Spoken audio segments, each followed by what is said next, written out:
কৃষ্ণ এসে গেলাম হরিহর ক্ষেত্র। তো দর্শন হবে, প্রথমে বিগ্রহ দর্শন আর কি যায়। আমরা এখন অলকানন্দ দর্শন করছি। তো অলকানন্দের পাশেই গণ্ডকীর তটেই এই হরিহর মন্দির অবস্থিত। বলছে এই স্থানে ভগবান শ্রীহরি নিজের প্রিয়তম হরের তত্ত্ব জীবকুলকে জানাবার জন্য এভাবে প্রকটিত হয়েছিলেন। এই স্থানে শিবকে দর্শন করে যদি বিপরীত মনোভাব পোষণ করে অপরাধ হয়। শ্রীমদ্ ভাগবতে আছে বৈষ্ণবাম ইয়াতা শম্ভু। শ্রীহরিকে শ্রীহরির প্রিয়তম বলে জানেন, তারই শ্রীহরি হরে শুদ্ধ ভক্তি সম্পন্ন। সেজন্য আমরা দেখি অর্ধেক বিষ্ণু এবং অর্ধেক শিব।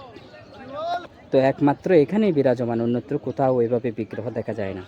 তো এই বিগ্রহের ডান পাশে রয়েছেন মহালক্ষ্মী, বাম পাশে রয়েছেন পার্বতী দেবী। ক্ষেত্র কি, অলকানন্দ কি জয়, গণ্ডকী কি জয়।